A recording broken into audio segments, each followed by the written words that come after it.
TitleMatchNetwork.com. Welcome to another edition of the RF Video Shoot Interview Series. We are joined today by a true legend in the sport of professional wrestling, former NWA Heavyweight Champion of the world, Harley Race, a man who has done probably everything in the sport of professional wrestling, from going to Japan, worked NWA, all the territories back in the 70s and the 60s, and of course going to the World Wrestling Federation as well, and returning to WCW.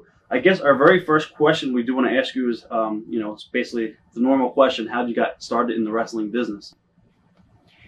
Well, I actually got started in the 50s on a carnival around the central part of Missouri with Gus Karras. And at 15 years old, I broke into the pro side of it and been lucky enough to be in it all my life. It's the only job I've ever had. Was there a guy by the name of, I guess, Happy Humphrey, a big guy? Yes. You traveled around with, I guess? Humphrey weighed 785 pounds. I drove him for a year and a half. And don't know how long I would have continued to drive him had not have been for a wreck where Ooh. all that steel, and it's worked real well over the years. Right. I guess you started basically in Kansas City territory. Back then it was St. Joe. Right. Kansas City was brought into it as part of the office in '62. Right. What were first, who helped you train as far as trainers? Was it Gus Karras? Gus Karras was the promoter. Ray Gordon, friend of Pat O'Connor's in the Olympics, from New Zealand, was the guy that actually trained me. Right. And then I guess you broke in, some of your early matches were taking place in the Corsairs room at the Chase Hotel. Yes, first time the Corzon room, I went there, and if I'm not mistaken, it was Ike Egan's, who has been dead for God only knows how many years, and he wrestled out of Kentucky. Right. And I heard from a couple people that the people that attended those shows were pretty much wealthy people in suits, and the ladies would wear dresses, sort of like New Japan, where you got the business people. They dined as we wrestled, kind of a throwback to the gladiator days, and it was actually fine dining. Champagne was served, along with whatever cocktail you wanted, until the Bruiser started hitting about that point in time. And of course, with the Bruiser in the house and landing in the middle of some of those tables, and upsetting the tables, the fine dining quit shortly thereafter. And who were some of your early opponents in that territory? Around right then would have been a Cowboy Bob Ellis, John Valentine, who him and myself returned there a lot later on, Dick the Bruiser, Sonny Myers, Ronnie Etchison. There were just a lot of great wrestlers around there at the time. Right. And I guess, was it the late 60s or early 60s you were with Larry Hennig, and you guys became AWA Tag Champs? I went to Minneapolis in 1963. Right. And the latter part of 63.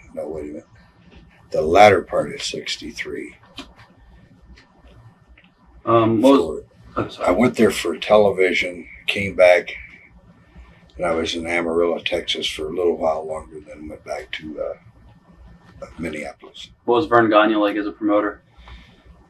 Same as he is right now. Did you like him as a promoter? Or? Vern, on a personal basis, is a nice guy. Right.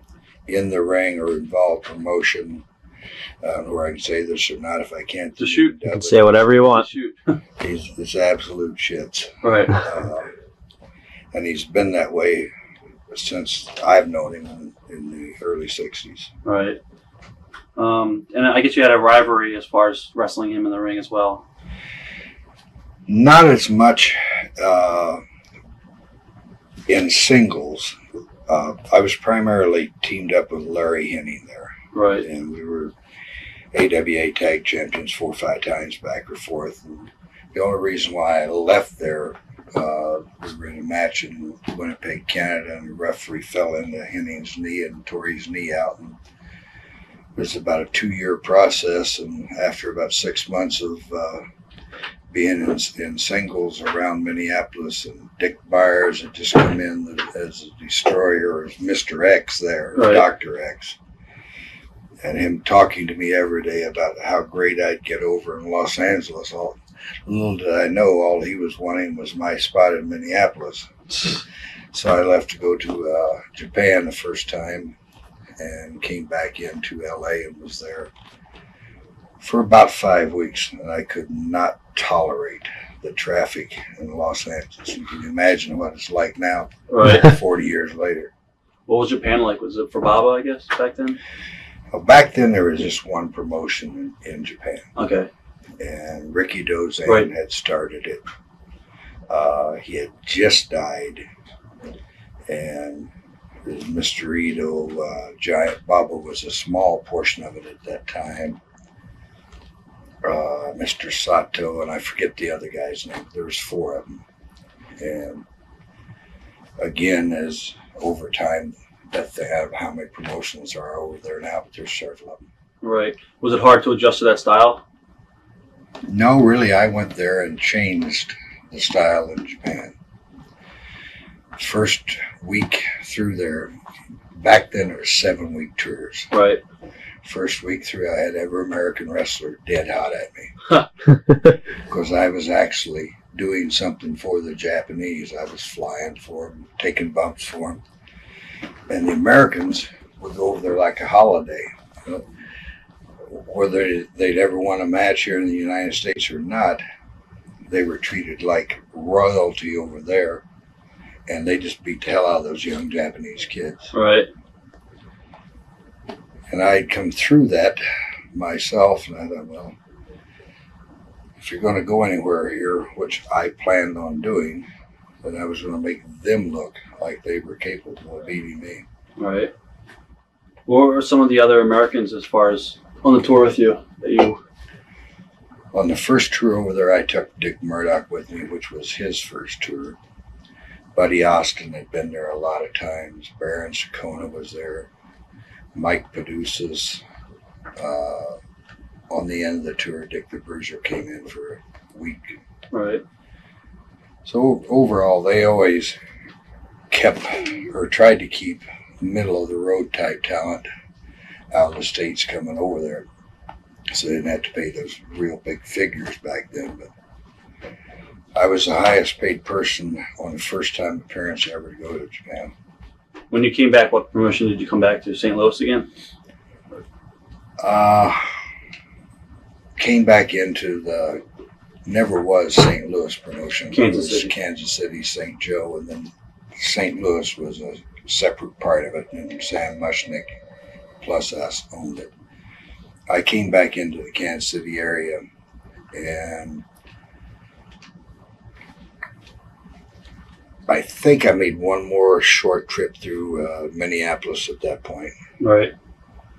What I guess you also worked a lot with Danny Hodge. I wrestled Danny on several occasions, again, when he was coming in and out of Minneapolis in tag team situations. I've never wrestled Danny Hodge in a single match. Really? What are some of your memories of wrestling Bill Watts, the Cowboy? Bill Watts was a big, clumsy, awkward individual, and he's never changed to this day. He's still just as clumsy and awkward as he ever was. But at one point in time, Bill Watts was really over around Minnesota. I think he had a run through New York that he was fairly successful with. And then when he went in to do his own promotion in Oklahoma, right, he made himself another Vern Gagne. Mid-South promotion. We'll talk about that later because I want to ask you about Bill Watts as far as him as a promoter, because I guess you worked with him in WCW. Around I don't want to skip over anything, but around 1973, I guess you won the belt from Dory Jr. Yes. And you lost it maybe, I guess Dory held it for maybe 2 months and then you got it back, I believe. No, Dory held it for a little over 4.5 years. I took it from him in May of 73 and lost it to Jack Briscoe in July of 73. What were some of those matches like? With Dory and then Dory, with Jack? Every one of them was right at an hour. And Jack, the belt virtually destroyed Jack. Back during that point in time, the belt, you were predominantly the bad guy. Right. And they bring Jack in, and Jack had to be a bad guy against somebody. There was just no fit there, period. Right. Junior could adjust to it real well because he'd been around his father, who was a rough, tough old guy all of his life, and could wrestle either direction. So it worked real well with Junior. When I took it, I had a background of going both ways, so it was fairly easy for me to do. Terry came along and was champion, beat Jack Briscoe. Eventually I took it from Terry in Toronto. And Terry thought he was going to be the first buffoon champion. He did a lot of goofy crap. Right. What were your first impressions when you met Terry? I met Terry. Terry was still in, I think, high school. And then when I went back to Texas this was when I was there in early part of 63. He was in school. I came back there in 69 and he was wrestling then. All right. Also, in 65, I guess it was you and Larry. You guys beat Bruiser and Crusher for the tag titles. Back and forth a couple different times apiece. All right. What are your memories of some of those matches? Again, there were two individuals that you had to do most everything for them. Right. They were that big, rough, tough, rugged body, but it was so blowing up and so tight that you had to do the maneuvering around for them. It was something that clicked when we drew money. Right. And I don't know what year this would be, but you went and worked for IWA over in Australia. Might have been later. Went to Australia the first time in 67. And that's when Jim Barnett was running Australia. Right. Took Larry Henning with me, and after a 20-some-hour flight, as we were landing in Sydney, Larry said, God, I wish I had stayed home. So I knew we were in for a nightmare trip there. Right. How do you compare the U.S. to the Japanese wrestling? Now or back then? Back then. Back then, pretty similar. There was a lot of wrestling. Very, very, very little bit of promo type thing, which has been that long ago that you couldn't, the longest promo ever was 3 minutes long. Right. Now the shortest promo ever is 10 minutes long. True. How did, I guess when you came back, I'm not sure what year this would be, but you got put together with Chris Markoff? Yes. How did that come about? Well, that was after Henning's knee was tore out. Right. They were trying to salvage something out of that combination, and they put me with Markoff, and it worked, but not as well as Henning and Race did. Right. And part of that being that I couldn't stand Markoff. So you guys just didn't get along. Well, Chris is really not a bad guy. He just invented the word cheap. If there's a way that he could get by without having to pay for anything, that's how he get by. Right. And then I think it was maybe 68 you left for NWA? 69. 69? And you didn't bring Larry with you. No. He didn't. He wanted to stay and work gas. Larry, had not I have left there, I probably would never went on to do what I did. Had Larry have been the type of person that would like to have traveled and get away. Remember that I was telling you about the Australia trip? Right. Went there for 3 months. He lasted 4 weeks and came back. If Larry had been the type of person that could have been went away like that and stayed away, him and I had probably never split up. Right. In the 4.5 years that we were together, we never had one crossword. So you guys were doing a lot of tag team wrestling. It was not singles. And then was it hard going over to the NWA and becoming a single wrestler? Was it hard to adjust? No, I started as a single. And I'd never been... Well, one time before that in Tennessee in the real early 60s, I was teamed up with John Long. And John and I made a good team also.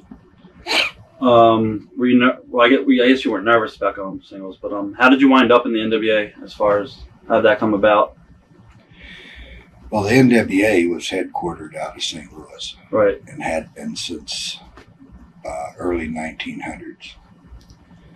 So when I came back home to Kansas City, or St. Joe, when I first came back, St. Joe, St. Louis, that whole area kind of worked together, and it was NWA. And from there until Vince in the late 80s, I stayed in NWA. Right. Who were some of the guys that you liked working with the best over there? In the NWA? Yeah, in the 70s. Either one of the Funks, Jack Briscoe, Backlund was there at that point in time. There was just a whole bunch of great guys around then. Pat O'Connor, Sonny Myers, Omar Atlas, Rufus R. Jones, Danny Little Bear, Bulldog Bob Brown. There were just a whole bunch of people around that most of them were in good enough shape to put in time in the ring, and it was really a lot of fun. What are your first impressions of Bruiser Brody when you met him? Frank was his own worst enemy and had been his own worst enemy from the get-go. He started around Tulsa, I think. May have got started just a little bit before that in Texas, but came around Tulsa. Frank was the type of guy, if he knew he could bully you, you had a miserable ass time in the ring with him. Right. But if he knew you wouldn't tolerate it, you had no problem with it. Frank was a fairly tough guy. He just, if you confronted him, he'd back off right away. Right. And when he left to go to Puerto Rico, I told him, I said, Frank, if you go over there with this type of an attitude, you're not going to live to get off the island. And he didn't. Sad story. And then I guess it was 73. We touched about it. What are your memories of your match with Dory Funk Jr. when you became champion? If the only thing you've ever done is wrestle, and you finally hit that epitome of what you set out to do, there is no better feeling. Right. The match itself probably wasn't one of our better ones in the overall scheme of things, but it was, the greatest feelings you could ever have, being, doing what you're doing. From there, you also, when you went to Japan, you worked a lot of matches with Giant Baba. Yes. How was that for you? Baba was probably the nicest of all the big guys. Right. He had a heart every bit as wide and as big as him.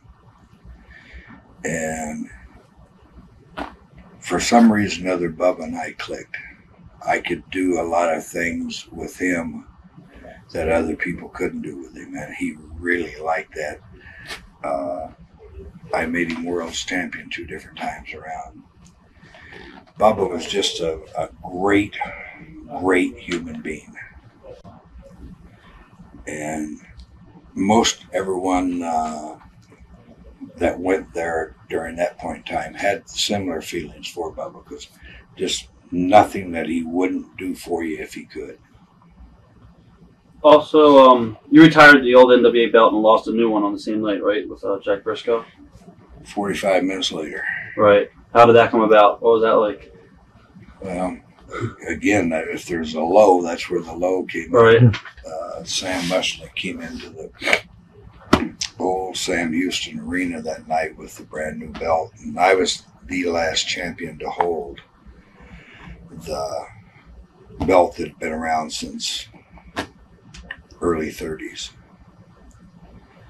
And handing him that belt and taking that Mickey Mouse thing that they come up with, and especially then it had a velvet backing, you know, which wouldn't last and didn't last until I lost it to Briscoe. I had to have the thing taken apart and the metal parts of it put back on leather. Right. But it, you know, it's part of the business. Exactly. Memphis territory, you worked over there a couple times. You had a lot of matches with Jerry Lawler. Yeah, I had a few matches with Lawler.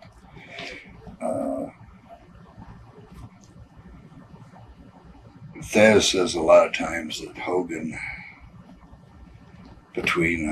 in wrestling knowledge, between 0 and a 10, he'd come in somewhere between a 1 and a 0. Lawler would come in on the half parts of that. But he had a lot of psychology, right? He had a town that he totally controlled the TV. And they put enough faith in him that no matter who he wanted to beat, he could beat. One night I walked into a dressing room and him and Jeff Jarrett were sitting in there. Jerry Jarrett, not Jeff. Right. And I used to carry a Halliburton, gold Halliburton. And I slid it like that all the way across the floor. And I said, I heard you put a film together where you beat both the Funks, Briscoe, myself, and Andre the Giant. I said, just see how you do tonight. I picked up my bag and walked out. Never spoke to him the rest of the evening. But they were ringing the bell to get in the ring. Lawler would not get in there. Good story. I finally had to send the referee out and tell him that I wasn't going to crucify the asshole. Just go ahead and get in the ring so we could get going. People were starting to boo him. Right. Did you like that territory as far as Memphis? Or? I like Tennessee. Right. I'm probably one of the few people that did like Tennessee in that era and before. Right after my car wreck, when I was tapping on my arm here earlier, right, I went to Tennessee, and that's where I was partnered with John Long. I had a lot of fun around Tennessee area. Also, you worked Texas too with the Von Erichs. Yes, a lot of times. What were they like? You heard the crazy stories about the Von Erichs and the problems that they had. Well, as far as Fritz, let's talk about Fritz as a promoter first. What was he like? And Fritz with me, again, I got treated a lot different than most people did. I didn't start going to a lot of those territories until I was champion. Right. So when I came in, I was treated fabulous by a lot of people. I never ever had a problem with Fritz. Matter of fact, when I was running out of people to work with around the St. Louis area as champion, I went through the Valentines, the O'Connors, the Bruisers, the Brodys. I talked Fritz into bringing David up there. And on St. Louis television. Sorry. Okay. Oh, for 1 second. I'll pause it for 1 second. Okay, we're talking about David Von Erich and the Von Erichs. Well, as I was saying, you know, I went through a whole bunch of talent in St. Louis. So I talked Fritz into bringing David up there and put myself in a handicap match against him and Fritz on St. Louis television.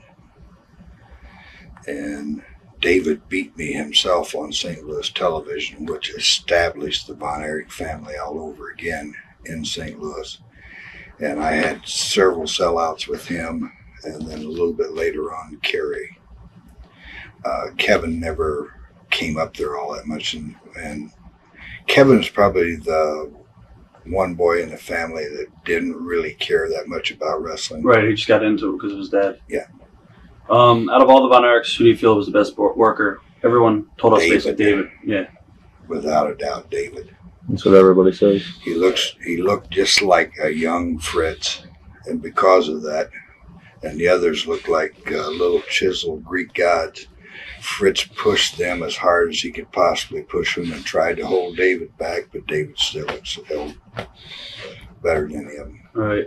What do you think led to the tragedy? Just the father? A lot of people blame Fritz for a lot of the problems. I don't know. You can't blame. Right. I think along toward the end, even the wife blamed Fritz. But, you know, if there's some part of you that's a man, at some point in time, you're going to say, I don't give a damn what you say. I'm going to do what I want to do. Right. But if you're a sponge and you have no backbone, I guess it could really get to you. You know, I've never been in that position. Did you buy into the Kansas City territory? In 1970. Right. What was that like as far as? Well, for a number of years, it was very good. Right.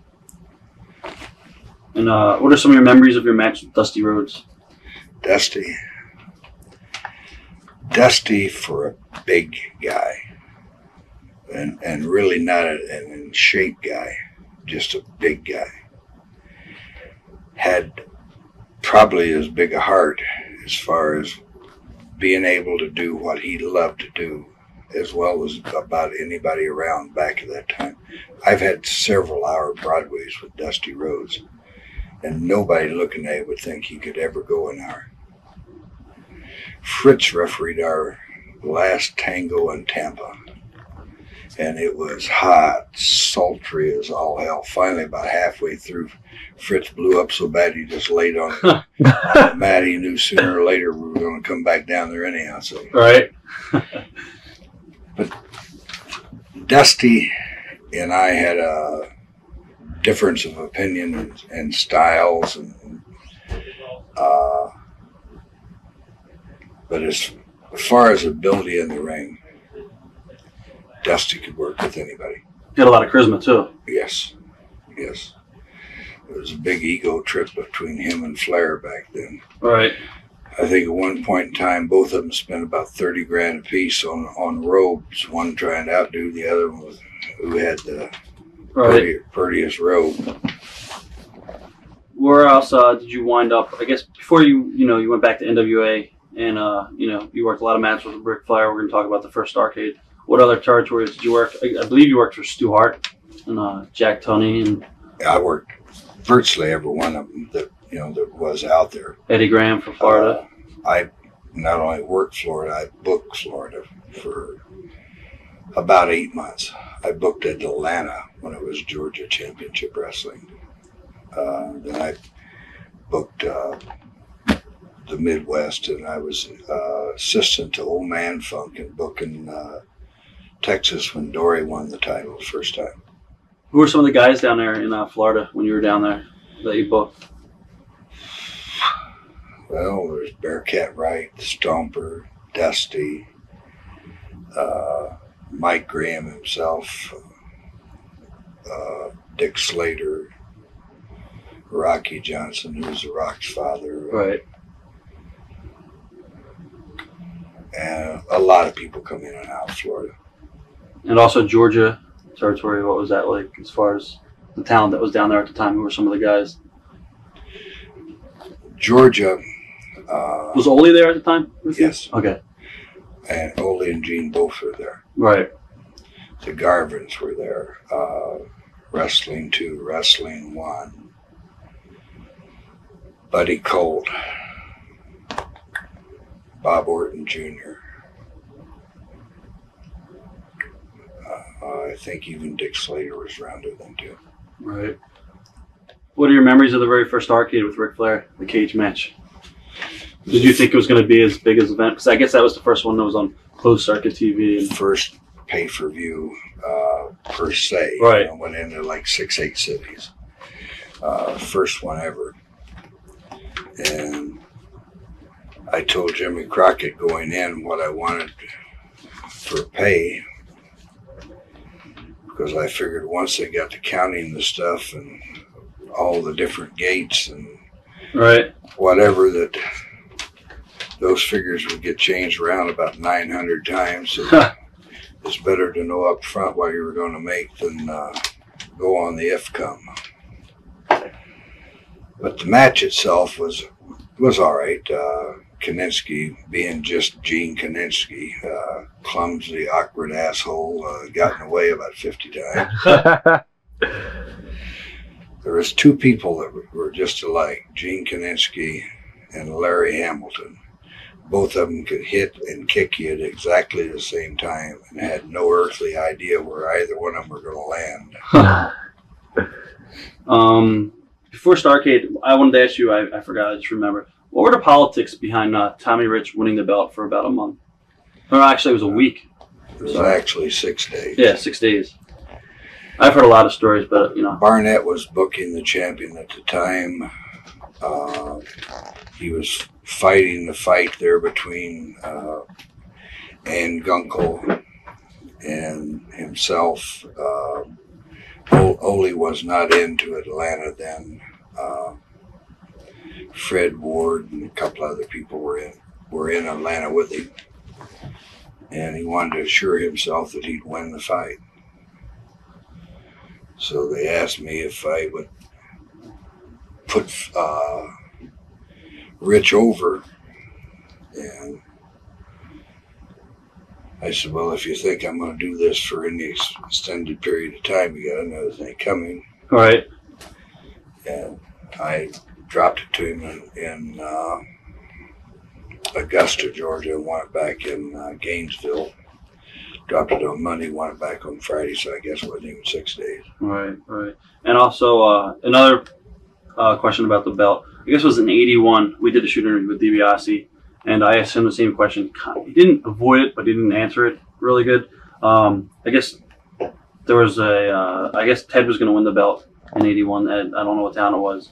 And somebody told me that there was a lot of Japanese press there and photographers, and that you didn't want to drop the belt to him or something like that. So you sort of changed the finish, I don't know, in the ring or maybe before the match or... Well, I did pretty much what I wanted to do. All right. I wasn't really ready to walk away from anything back then. And Teddy, to me at that point in time, wasn't ready for it. They were also trying to get Dick Murdoch in that position. And Murdoch being probably one of the best talents there was around at that point in time. Right. But somewhere during the evening, Dickie had to be a clown. And it kept him from doing a lot of things. For a long time, it kept him out of St. Louis. I don't know what his infatuation was with Red Fox, but grab his chest, and I forget whoever Red Fox was married to, he'd look up at this guy and whatever her name was. Right. But Dickie just had to be a clown at some point. Was it a true story that you just didn't want to drop it at the time with Ted? Oh, I've done that several different times. Right. Nowadays, I guess would it be hard nowadays with the promoters to say that's what promoter and... Well, now there is no, to me, there is no world's title. Right. Oh, yeah. You go back and forth through the McMahon saga. The other one down there in Atlanta is the same thing. It's they killed the credibility of the belt. My world's title, World League Wrestling title, as far as titles, just as legitimate as theirs. Right. As far as your, what are your memories of your match with Bob Backlund? Title versus title match. I wrestled Backlund 2 different times, title versus title. Well, actually 3. In Madison Square Gardens, a count out or disqualification under NWA rules, whichever one of them were under NWA rules, title could not change hands. So it didn't bother that I got disqualified there. Right. You know, nothing happened. It didn't hurt Backlund, didn't hurt me. And Vince Sr., who was a prince of a guy, if he gave you his word on anything, it was good. Did him a favor. And then in Jacksonville, Florida, we went an hour. And I think I probably started the thing with Bobby. I used to call him Howdy Doody. Right. The third match was in St. Louis. And again, there, if you went over the top rope, the promotion didn't stop it, but the Missouri State Athletic Commission back then would stop it. Right. And I won via disqualification there. Also, they did a title change. I guess it was New Zealand, where you won the belt in New Zealand and you lost it in Singapore, I believe. Again, in that era, I could do pretty much what I wanted to do. Right. That's what I did. Right. What are your memories of your wrestling matches with the Road Warriors? You had a lot of matches with them. When they first broke into the business in Georgia and stuff. For their size and stuff back then, they were as good a team as there was out there. And they proved it. Hell, they sold out every building. Back when Barnett started to expand out of Georgia, that was what he expanded out with, was the Road Warriors. They were a great team. Stan Hansen was down there at the time as well. Yeah. Stan's another one of those guys that are, his style fits Japan perfectly. He's made a career out of it. Yeah. Never ever really got over that well here in the States. Was it because he's difficult to work with as a wrestler, or is it just his style, or just his style? You cannot, if you let Stan Hansen be Stan Hansen, he's fine. Right. But if you try to wrestle him, or it's just too stiff all together. Well, I never worried about anybody being stiff. Right. Nick Bockwinkel and myself wrestled him and Brody both in Japan, and both of them competing for that upper echelon spot. And we were over there on a tag team tournament series, and one night Nick would start, next night I would. Just out of respect for Nick, I allowed that to happen. And the night against Brody and Hansen, it wound up being Nick's turn to start. I said, Nick, you don't want to start this one, let me start it. He said, no, I'll take care of it. Oh, Christ almighty, they ate him like a pickled herring. Finally, he made it to me and tagged, and Brody was in there. And he tried to give me that boot in the gut, and I sidestepped it, twisted his ankle, put my heel about that far above his nose. I said, Frank, if you want this to go further, just tell me. So he tagged out. Hansen came in, and I went to suplex Hansen, and he tried to sit down on me. So I just backed him up until he hit the rope. And when he hit the rope, he figured the referee's going to step in and say break. So as he stood up, I just took him up and over. Awesome. You had to assert to certain individuals you wouldn't tolerate that bullshit. Right. And once they knew that, you were fine. What are your memories of your match with Ricky Steamboat? Steamboat in the early middle 80s was as good as there was out there. There's nothing he couldn't do, nothing he wouldn't try. And looks-wise, you couldn't ask for anything that looked better. I guess somebody was telling us that when they saw that they were working with Ricky Steamboat on the wall on the sheet, that they were thrilled because he's like probably one of the best guys to work with. If you could keep up with him. Right. And a lot of people couldn't keep up with him. What are your memories of your match with Jumbo Tsuruta?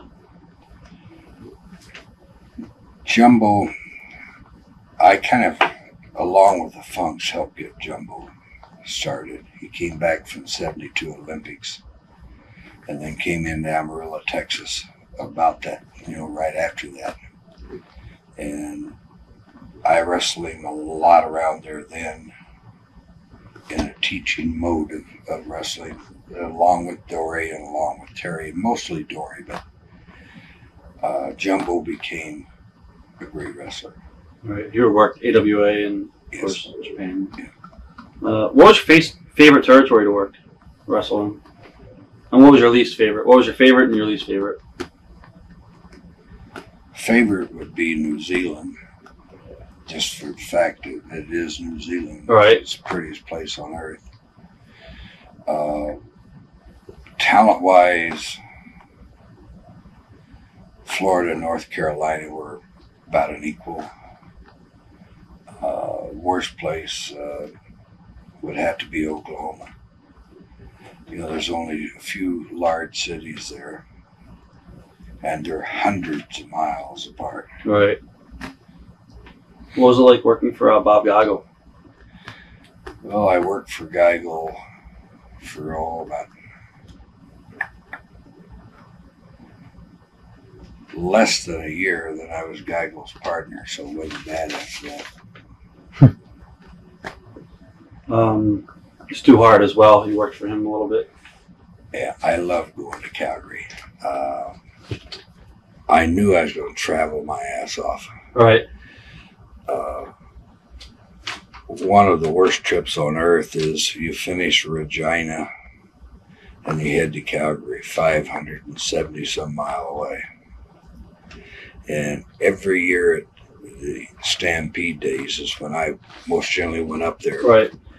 They had a strike. All the breweries would have a strike. So you'd have to try to haul it back from Saskatoon into Calgary, and they had liquor stops everywhere. The Royal Canadian Mounted Police are like the Gestapo. They don't need a reason to stop you. They know that about 10 carloads of wrestlers are going to be on that road that night, and they're going to get about 100 cases of beer out of that 10 carloads, and they did it every time. Right. Stu and the whole Hart family, to me, they just don't make them too much nicer than that family. Right. We just did Brett last week. I think I was telling you. What was your relationship with Owen Hart? When I was wrestling up around Calgary, Owen was just a little boy. So I, other than just being an ornery little asshole around you most of the time, right, I never really got to know him until I was virtually out of the wrestling. I knew Brett, I knew Keith, I knew Bruce, I knew Smith, and all those guys were wrestling at the time I was around there. But Owen was the baby of the family. Later on, there's a story, I think you probably already heard it. He came to my house one night when I had all the guys over. Barbecue. The chili. Right. He took the insanity sauce and almost choked mankind. Right. So the following night, they were in Topeka, Kansas, and I went over to see him. I had a 250,000 volt stunt gun, and he's standing in the locker room with nothing on. I inserted it in his butt, squeezed it off, and all he could do was just shimmy and jerk until I released the trigger. Right. So, yeah, I guess there's a lot of, everyone talks about your famous barbecues at your house and stuff like that. Well, there's two things I could do in life: wrestle and cook. Right. And I don't know which order I was the best in, but before we go on, we're talking about sort of ribs. What was your best rib you've ever witnessed in the business? probably the one I pulled on Gorgeous George. Kid actually changed his name to Gorgeous George. He was originally out of Minneapolis, and I knew him back then as Phillips. I don't remember his first name, but him and another guy used to call at my house and asked to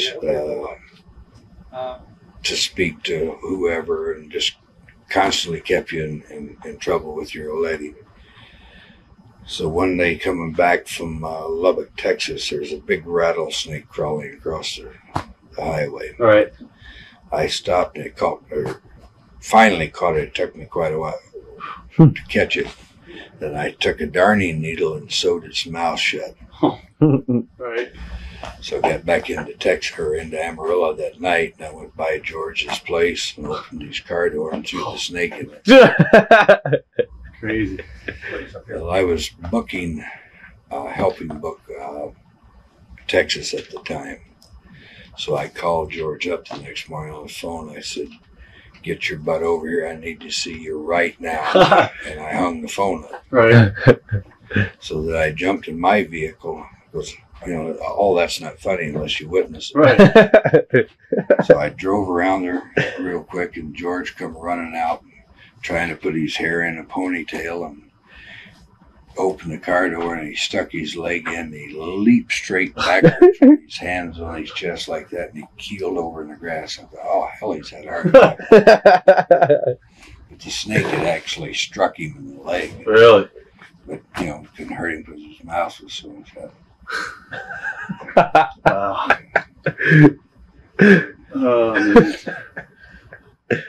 Going back to the 80s, when you finally went, to the World Wrestling Federation, did you go in thinking it was going to be your final run?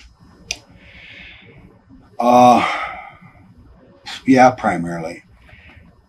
When I went up with Vince, I walked away from a $750,000 investment that it totally went sour.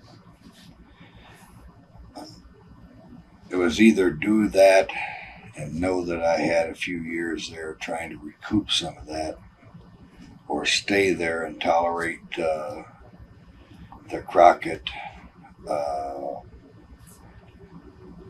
Geigel, Gagne, that whole thing that had started they were trying to form their own little group in the Midwest.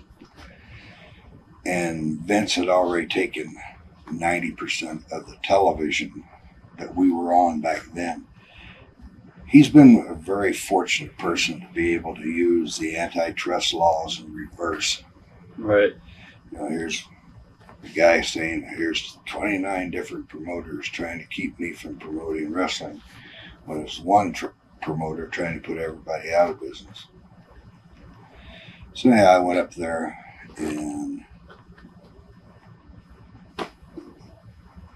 I was there, I guess, 2.5 years, something like that, when I was wrestling Hogan in Nashville, Tennessee. And one of the dumbest things that I've ever done in my life was allow NBC to put that table around for me to go through. No one had ever went through a table before me. No one had ever stood someone straight up in the air in a stand-up suplex or a double arm or whatever.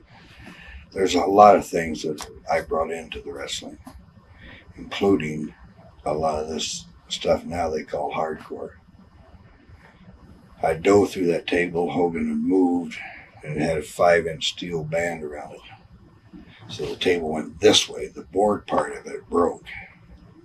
The steel didn't. Right. So when I pushed to get up, it recoiled and hit me in the low abdomen. And if you don't see that you're hurt, you don't really pay that much attention to it. So about a month later at WrestleMania 4 at Trump Plaza, when I finished that night, I knew there was definitely something wrong with me. I flew back to Kansas City, called my doctor the next morning, and after that I went through 7 abdominal surgeries. But at that point, I knew I was done then. Before that happened, what were your initial impressions of Vince when you first met him? Vince, right to this day, I can't say this for absolute certainty because I have nothing to do with him anymore. If Vince told you, gave you his word on something, he'd keep that word. If you went in there and you didn't have a commitment from him, don't expect a whole hell of a lot. Right. But he kept his word with me. Were you asked to change your name when you came in, or?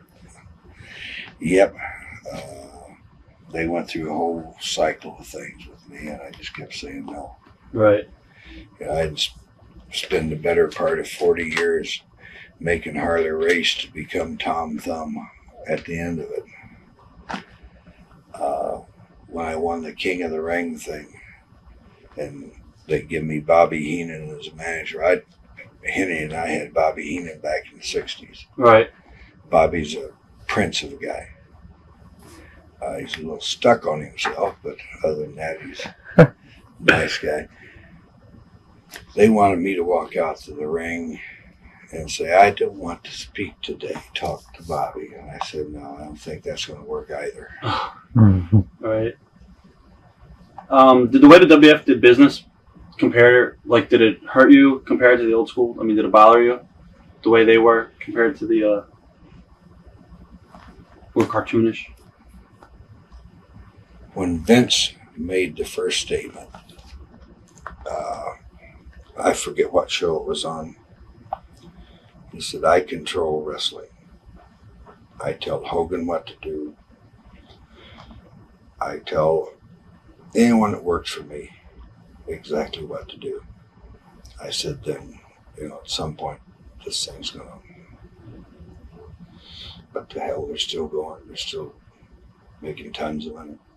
Right. How did you feel when Jerry Lawler sued you and the World Wrestling Federation over the King gimmick?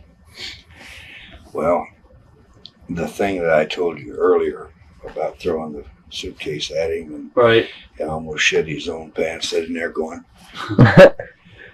The part about Lawler suing me, well, through Vince, would have been covered by Vince anyhow. Right. And at some point, you got to be a man. Lawler's never figured that out yet. Is it true before you worked with Hogan, it took about a year for that to happen? Is it because Vince didn't fully trust you? Can you stop for just a second? Mm-hmm. Oh, that's the question.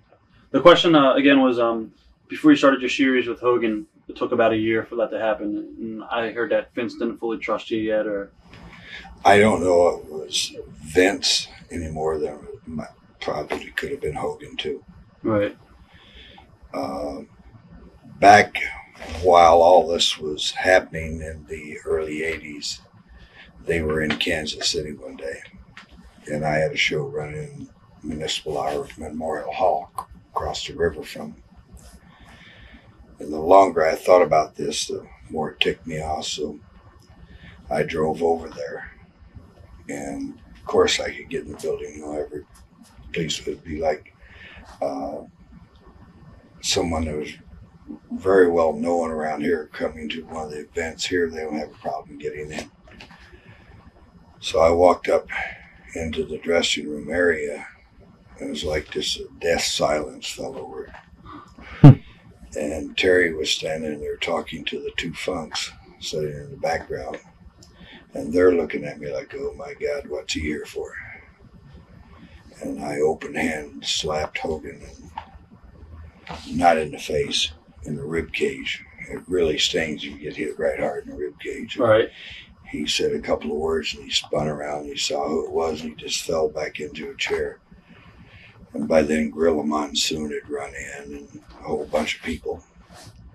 And Hogan said, I thought the first time I saw you, you'd have a machine gun or a Tommy gun. I said, no. Well, I have one though, but it's not that big. Right. So I don't, who knows from... What was the heat stemming from again? Me losing $750,000 in the Midwest. Right. How did that involve Hogan? Hogan was the head honcho for Vince at that time. And he was in Kansas City working my city, or, theoretically, everybody had their own places. Right. They just tried to take over the territory. Yeah. What are your memories of your matches with Randy Savage? Randy was always a good worker.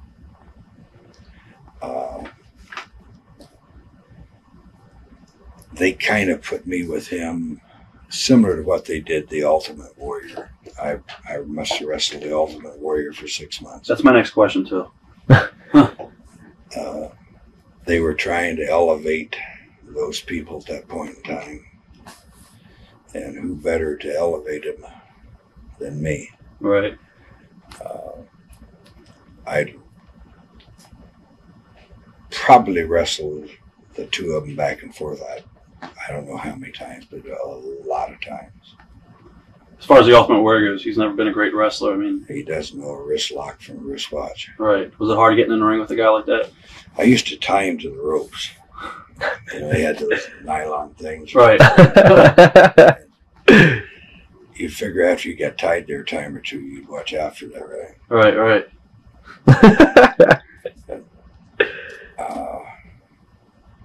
He had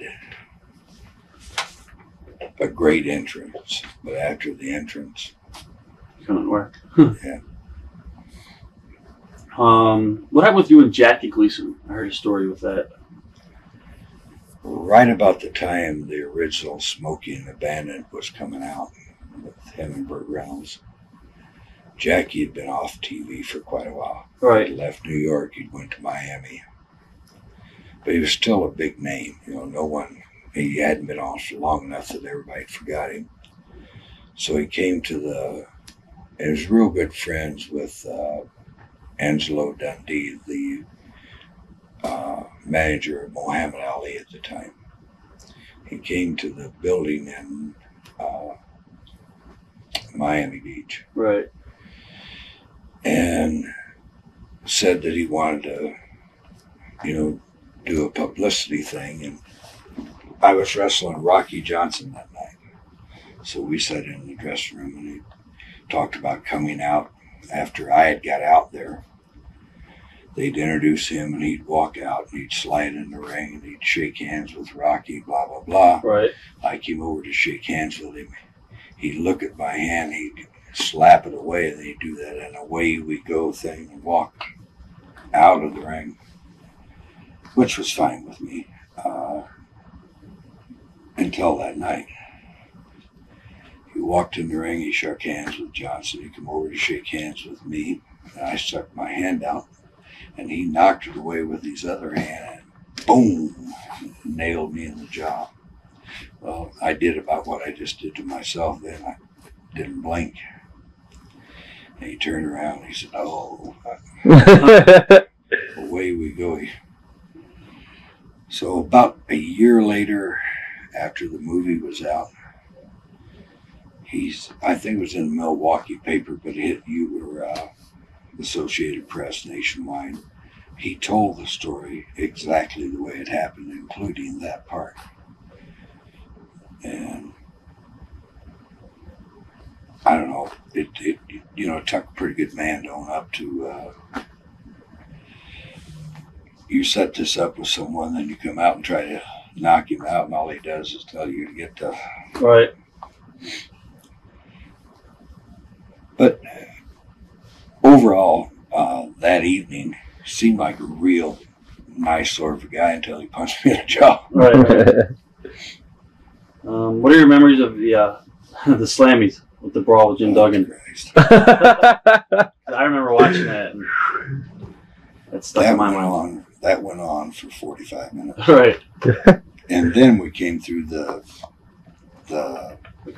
curtain about 4 or 5 minutes too soon. But it was a fun thing to do. There's a couple scenes they didn't show. One where the chickens were there and they wanted me to kill this chicken, so I grabbed it and pulled its head off and the blood went spewing which direction. Right. That was all kind of edited out, but right now they probably show it. Probably. What are your memories of the first WrestleMania? First one I was involved in, I started in 3. Hogan and the Giant, Right. There was actually 3 main events that night: Hogan and the Giant, myself, and the Junkyard Dog, Ricky Steamboat, and Savage. Walking out there in front of that many people was a high course.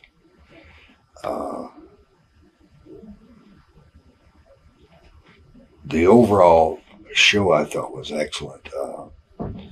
Funniest part of the whole show was Hogan came in this big long limo that had the hot tub in the back. You pull in, you go down a ramp like that into the Pontiac Silverdome. Well, they went down the ramp, all the water went out of the hot tub and ran up through the limo. Awesome. You'd think that after that happened, going in, that you wouldn't fill the hot tub up and try to go out. Well, they did. And all the water ran the other direction. Hogan had got the credit for slamming the Giant. If we were doing this interview in my wrestling school, you'll see a picture on the wall of Andre the Giant, totally above my head. And that's the slam, not to hear. Right, right. What was Andre like? Andre, when he first come to the States, was real bashful and didn't come around a lot, or wasn't really that sociable with people, just because he couldn't speak the language. Later on, he became one of the nicest guys you'd ever want to be around, and all during the decade plus that I had the belt, if I was in the place that Andre was at, no matter if I'd already rented a car or whatever, I'd go change it and get a big Cadillac where he could ride with me, and we'd probably drink more beer. Right. And then, long toward the end, when he was having the back problems, to the people that he knew and liked, he was still great. But to other people, he just beat the shit out of them. Right. We had Bigelow was telling Bigelow. us stories about Andre and stuff like that. In Mexico, he had like 50 tequilas. Yeah. And like he like just jumped on them. And all of them. Yeah, basically. Sorry. I guess after you got hurt, was that your final stay? You did some managing, didn't you, in the World Wrestling Federation before you left? No, not. Okay. Then you went to WCW. WCW. Okay. How did you wind up back there? I was home, just getting over all these abdominal things, and Dusty was booking Atlanta. And they needed someone to take Luger that next step up. So he called me, talked to me about it, and I told him it'd be X number of weeks before I'd get a medical release to go there. We talked about it back and forth, and then I talked to Luger at length. Then I went in there, and Jim Hurd was running Atlanta at that point in time. Dusty was kind of doing the booking thing. Well, Hurd, back during the 70s, was a general, wasn't a general manager, but he was head of production at KPLR in St. Louis. And Jim Hurd and I had butted heads several times. I'd want to do this, that, and the other. And he said, "Oh, no, you can't do this." And I said, "Well, who's paying the bills here, Jim, you or me?" So I get it done. And then when I went into Atlanta, he was the big boss in Atlanta. So that kind of comes back to bite you in the butt. Right. Yeah, make a long story short, I was there with Luger for quite a while, and Luger was making his move to go to New York. And Lex was as straightforward as forward could be. He went in and told Hurd that... He stood up for you, basically, at one point. Yes. Then Dusty they got rid of Herd. Right. And Dusty became the guy that was running Atlanta right then. And Leon White came in, Vader. Right. And nobody really wanted to be around Vader. So they put me with him, and I was with him for, well, up until I had a car wreck and wound up with the artificial hip. Right. And for some reason or other, I could control Vader. As far as controlling him, in what aspect? Was it hard to work with him as far as getting them to do jobs? In the ring, out of the ring, on the road, everywhere. It was hard to get along with Vader. What are your memories of making the videos with Vader and Sid? The one video you did on the beach? Vignettes. The vignette. With the blowing up of the ship. Right. That's back when they were trying to play catch up to New York with all the crap that they were doing. But if you can imagine traveling with Leon White or Big Van Vader and Sid Vicious both, I don't think that leaves a lot to anybody's imagination. Right. You were there at ringside for the famous Cactus Vader matches. When you were watching them, what was going through your mind? Cactus Vader. Well, Cactus probably at the best has got 20 more years of walking upright. He's abused his body more than anyone. All right. If Vader got hit one time as hard as Cactus has been hit, Vader to quit. Cactus is just a freak of nature. When you were watching those matches, what was going through your mind? Well, especially the one where he took the power bomb on the cement floor. You're there and you're watching this stuff happen, and you're saying to yourself, what for what? Why is this happening? Right. I saw him take a slam from the top turnbuckle to the cement. And I know the shape I'm in now. I've got 2 rods and 8 screws in my back. I've got an artificial hip. I got 4 metal screws in my right knee and 2 braces and 12 pins in this arm. And if Cactus don't wind up with a lot of that stuff, he's going to be the most fortunate person on earth. Right. Did anybody try to stop him from doing that, or say why you shouldn't be doing this, or? I have personally myself a lot of time. And he wouldn't listen. If he didn't do it, he wouldn't be Cactus, or he wouldn't be Mankind. Right. He'd just be another heavy-set guy in the ring. Have you ever saw him do any wrestling? Maybe when he started out in Memphis. That was about it. Yeah. What was it like when Bill Watts came in as Booker? How was the morale in the locker room? Watts his mentor was Vern Gagne. They never got along, but everything that Vern did, Watts tried to do later on. There isn't a half a dozen people that have anything good to say about Vern or about Bill Watts. And person-wise, Bill and I got along fine.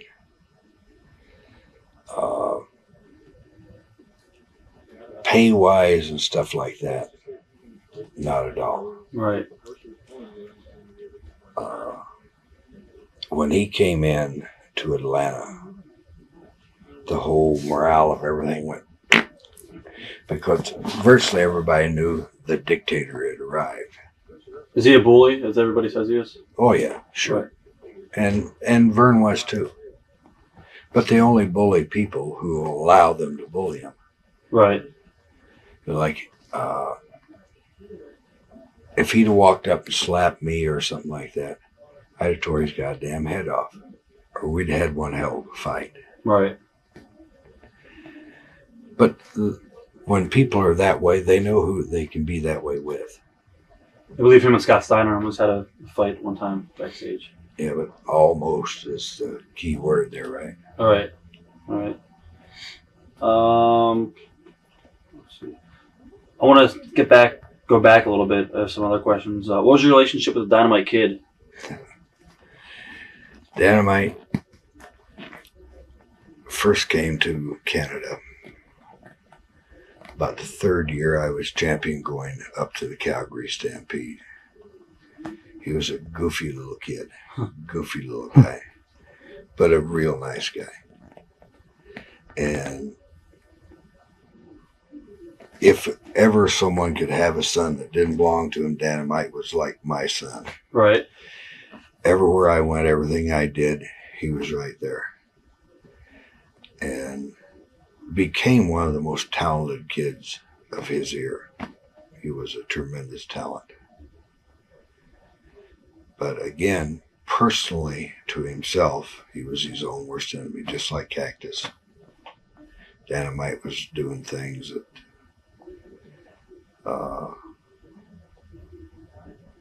him and Benoit both got that big dive thing from the diving headbutt to the floor. He did dive sometimes. Yeah.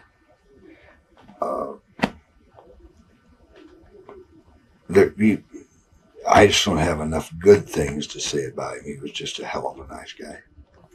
How did others react the first time you did the diving headbutt from the top rope to the... About like they did when they saw Cactus take the slam from there. Right. What toll did it take on your body? I just went through right. Back in WCW, what was the your view of the whole Sid Vicious, Arn Anderson stabbing incident? Luckily, I wasn't there. I'd already got hurt. That's primarily what I was around there for, just to keep that crap from happening. I could fairly well control the whole group. And on the first English trip, that's what I did over there that time, was keep people separated and keep people from short-circuiting. But did you see the tensions building before that happened? Arn is a needler, and Sid is a person that doesn't like being ribbed, and he doesn't really participate in a lot of them. All right. And he's just kind of a person that wants to be left alone, and Arn's a needler. Now, how it ever got to that point, I don't have a clue. How did you leave WCW? Was it just your end of your contract, or? No, I left WCW when I had a car wreck, broke my hip. Right. Was it a boating or a car? Car. Okay. Do you think today it's too easy to break into the business? Not if you're coming to my camp. It's not. Do you want to talk about your school? You can plug it. Yeah, sure. Yeah, definitely. Please. I mean, let's talk about what you're doing today. And I have other questions we'll go back on, but now we're talking about wrestling camps. I have a school. The tryout is $50, and anybody can try out. I don't. If guys, unless you're under 16. 16 to 18, you have to have your parents' consent. They have to be there with you. Then after that, you're on your own. And then the course is 6 months. And out of every 10 kids that come there, maybe one will make it through it. And I've got 23 students right now. I've had 3 graduate so far, and they're all working for me now. I think it's as good as there is out there. When they leave there, they're going to know how to wrestle. Right. Now, what they do from there, it's entirely up to them. If they want to get into all the other crap, it's up to them. But they're going to learn how to wrestle it. Is there a number or a way they can contact you if they're interested? Well, HarleyRace.com is my website. And if you click onto that, it says nothing about wrestling. It just says HarleyRace.com. Once you're in it, then it takes you to World League Wrestling, Evergreen Video, all the towns we've been, all the towns we're going to, and all the letters of recommendation that I've had from the shows I've been. I have not had one bad comment made on what people see. Right. And I worked with a lot of charitable groups. The Dream Factory, MDA, there's several of them. Or the beep. I was just Backdoor. Backdoor probably. Yeah. Was that thing? No. Anyhow, I like to say that I'm putting the W back in wrestling. And those kids are going to learn. Shows that we run, we're running about a 4-state area now. We've been in Iowa, we've been in Kansas, Missouri, and Illinois. And we're doing reasonably well.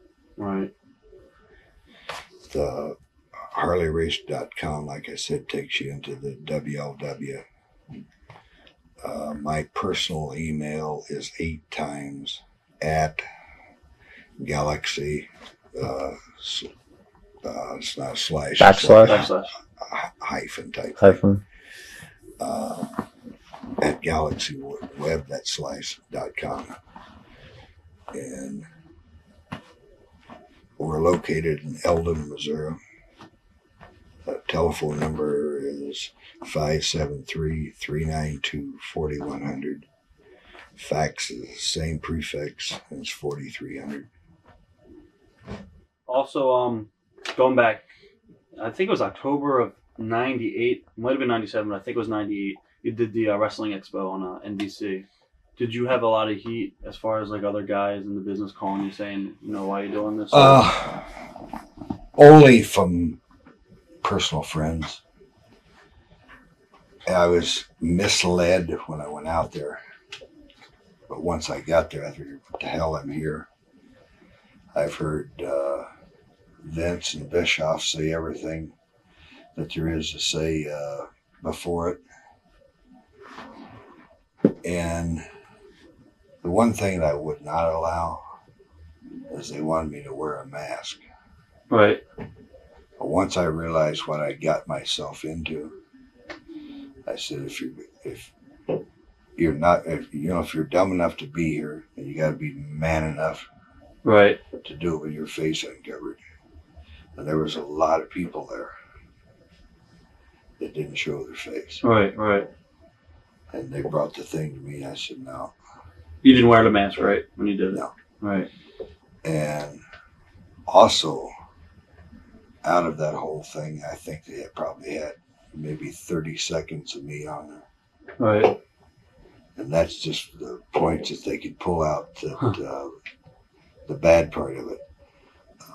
They were asking me about microphones under the ring and all that. That's all bullshit. Right. And truthfully, that's what their show turned out to be. Do you think the business was already exposed before you did the show? So. Oh my God. Right. When you got people walking on there saying, I own this, I tell them exactly what to do. There's not one person that does anything that I don't tell them what to do. Right. Well, what the hell are you telling them? It doesn't get any plainer or more simple than that. Right. Are you shocked today about how open the business is as far as, basically everybody knows what's going to happen beforehand from the computer, the internet, and the businesses at WCW storylines are now geared towards the so-called smart fans. Well, again, WCW is only repeating what's already been done. And that's their problem. They only repeat what the other one does. If they take the next step and try to get ahead, What do you think the next step is?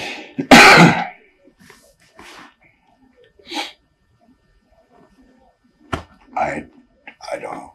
All right. I know both of them are putting some wrestling content back in their shows. I've got a, excuse me a second. I got a match in Melbourne, Iowa, or Melbourne, Iowa. It's a 4-team battle royal. You know what Vince had on television last night? Same thing. Same damn thing. Yeah. I've got a stooge somewhere in my organization. But I've never heard of one before. I've never participated in one before. And I've had this show booked for 6 weeks now. And last night I watched a tag team battle royal. All right.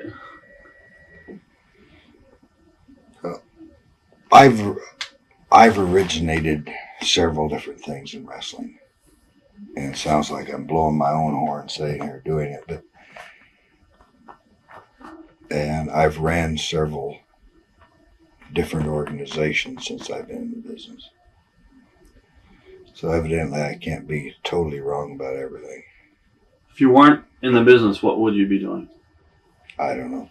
I've never done anything else other than this. So you always, when you were a kid, you wanted to be a wrestler? I started when I was a kid. I started when I was 15 or 15. 16. What's your opinions of Paulie and ECW? Do you watch the show at all, or?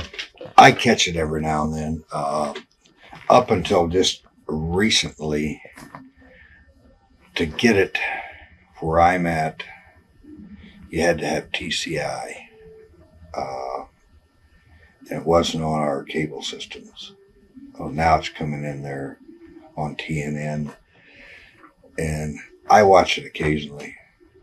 Like I watch Vince and Turner shows occasionally. I get into,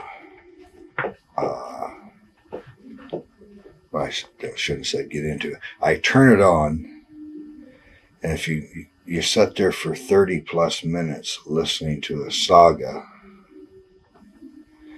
whether it's the McMahon saga or the Bischoff and the other Russo saga, at some point you say, oh, the hell with it. You know, I've heard it all, saw it all. And if I'm not going to see some of the guys moving around in the ring, which is what I enjoy watching, right? Why not watch something that you do enjoy? One of your last big appearances, it was in Japan maybe 4 years ago. You did an angle with Abdul the Butcher in Sumo Hall. Were they leading for a match, or was that just a one-time appearance? And who booked you? Who put that together? I don't know the finance guy in Japan. The guy that talked to me about it is Akio Sato. Mm-hmm. And I went over there primarily for him. He's from Kansas City, right? He is now. Right. And did not know that the Butcher was going to be there until I got there. Right. Well, the Butcher and I, back 20 years ago, almost got a red stamp in our passport in Japan. Japanese television back then would show anything that you do. And Baba and Anton Inoki were involved in their big war at that point in time. So the Butcher and I fought out of the ring, out through the people, and out into the street. And the TV cameras followed us, and so did all the wrestling fans. So as all these taxi cabs are coming screeching to a halt, the people that are far enough back that can't see over the top start climbing up on top of the cabs. You're right. So they squashed about 6-8 cabs. And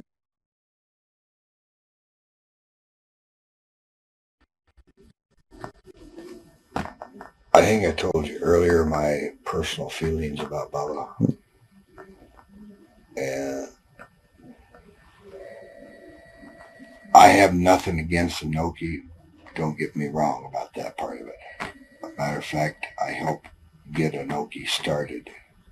He came from Brazil to Kansas City, and he wrestled for me around Kansas City for about a year before he went back to Japan. And that's when they started his building process. Who do you think your all-time, if you would say, your greatest rival of all time would be?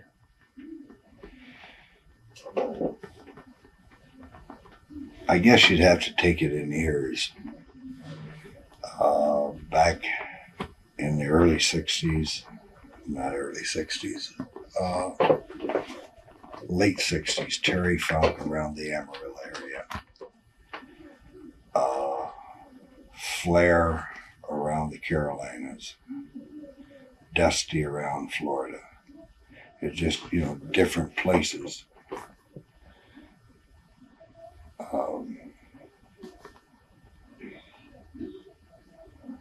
Terry and I probably did more goofy crap together. We had a chain together with barbed wire, just about everything you could name.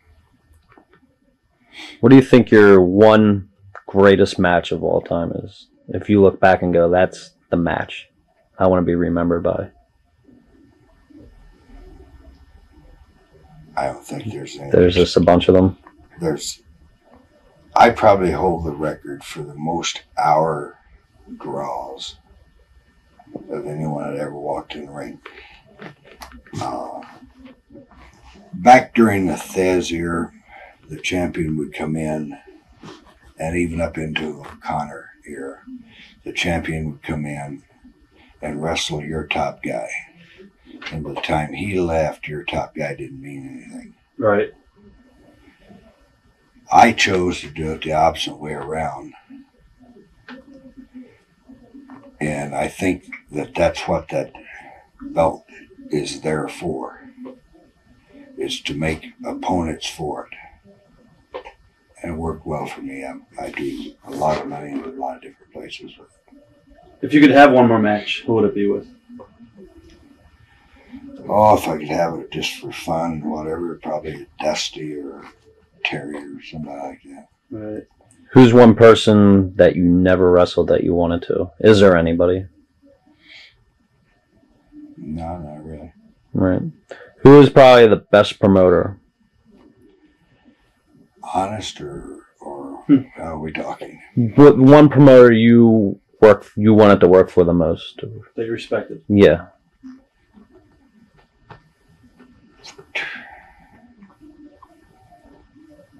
I mean, there could be one or two. Well, there's a whole bunch of promoters that were real nice people and paid reasonably well.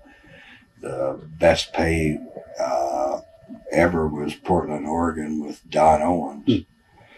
But again, if you're in little buildings that don't draw a whole hell of a lot versus going to Florida when you're in Miami Beach and you got 10,000, 11,000 people in there, regardless of what to pay, you're still going to get paid more in Florida. Right. But Paul Bosch, also from Houston, Texas, he give you the gross figure of what was in the building. Right. And they were allowed to net out whatever. And then that figure is where the champion was supposed to be paid. Paul would show you those figures. Don Owens would show you those figures.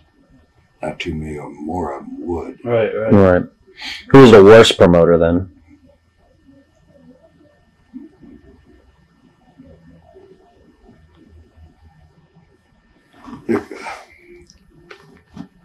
You can't put worst to it. All of them are reasonably good guys. Right.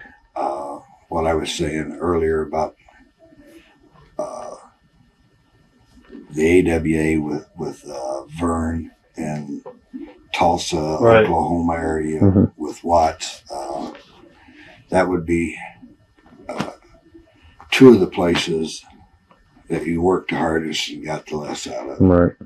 Can do you think that territories can survive today?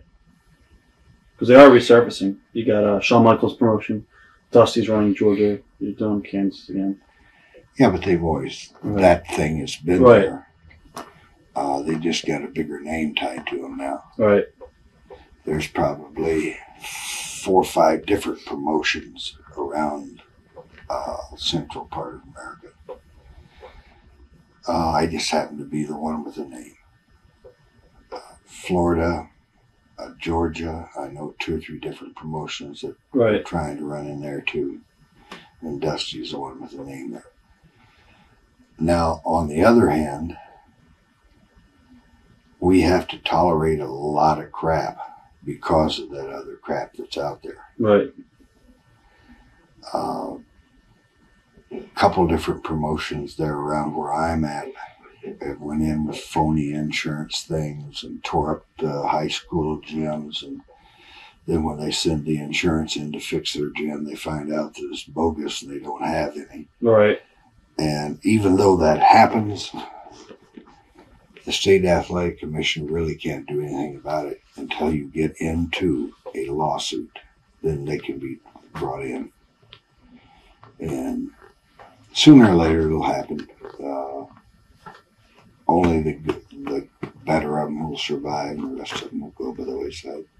Is your son interested in continuing the Harley Race name? Serious? No. No. My son will be 30 in October this year. He's not a wrestler, right? No. Okay. He was a very good amateur wrestler. He won state 2 different times. All right.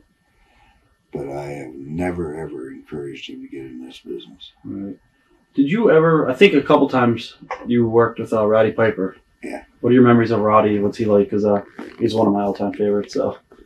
When I first met Roddy, he was out in Los Angeles with Adrian Adonis, who wasn't Adrian Adonis. Right. Would this be the 70s with Pat Patterson and Guerreros? Moondog Green? He was in, that was up in the north. San Francisco. Right. Yeah. This was in L.A.